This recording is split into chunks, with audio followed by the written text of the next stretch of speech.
Welcome to my new YouTube channel, More Than Human, where we will be discussing theories and phenomena that are, quite frankly, more than human.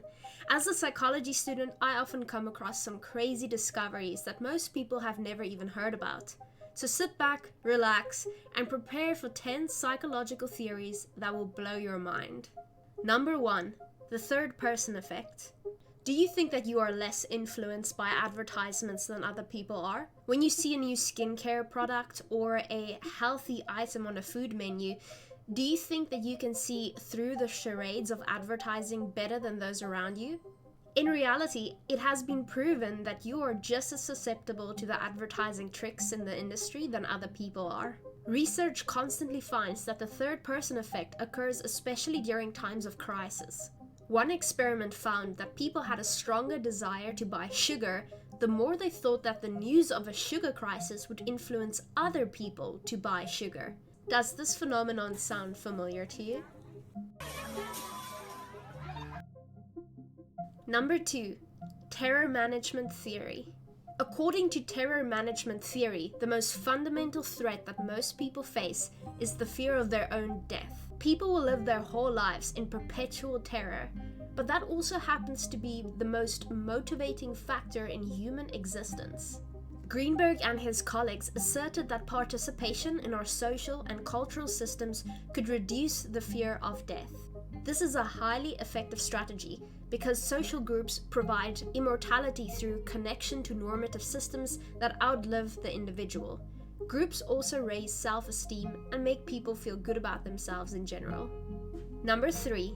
The weapons effect. Did you know that the mere presence of a weapon can increase the chances of a weapon being used violently? At least that's what psychologists Leonard Berkowitz and Anthony LePage suggested back in 1967. They believed that even the sight or image of a gun could induce the weapons effect. In 1974, Jamaica implemented strict gun control and censorship of gun scenes in TV and films. Research shows that robbery and shooting rates dropped dramatically. Number 4. The sleeper effect. A Yale study revealed that films which promoted more positive attitudes among American soldiers towards their British allies in the Second World War became more effective long after they were viewed. Research shows that an extreme message often survives, but the source does not.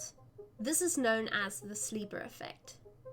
The impact of a persuasive message can increase over time, especially when irrelevant sources are long forgotten. If we were to measure the impact of 2 presidential candidates' messages a month after they were given, the sleeper effect predicts that the less credible source will likely be just as persuasive as the more credible one.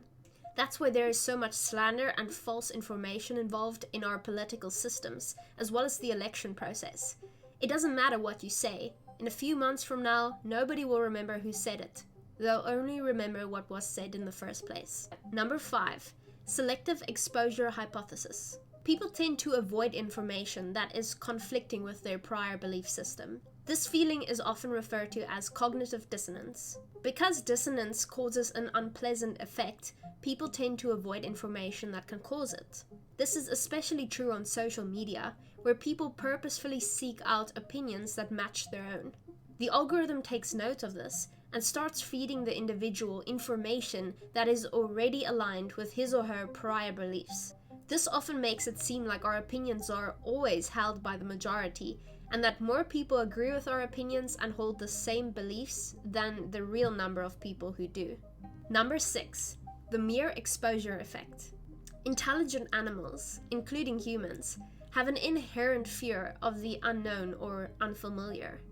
But evidence shows that repeated exposure to a certain object or person can increase the attraction to said object or person. People's attitudes towards various stimuli, including other people, improve through repeated exposure or familiarity with the stimulus. This happens as long as the initial encounter with that object is not negative. The mere exposure effect can also be referred to as contact theory. Some psychologists believe that repeated positive exposure to different races and cultural groups can put an end to racism as we know it. Number 7. The Ringelmann Effect. Over 100 years ago, Maximilian Ringelmann, a French professor of agricultural engineering, published a number of experiments investigating the efficiency of various numbers of people, animals, and machines performing agricultural tasks. In one study, he had several men pull on a rope. He found that the force exerted by each person became less as the group grew larger in size.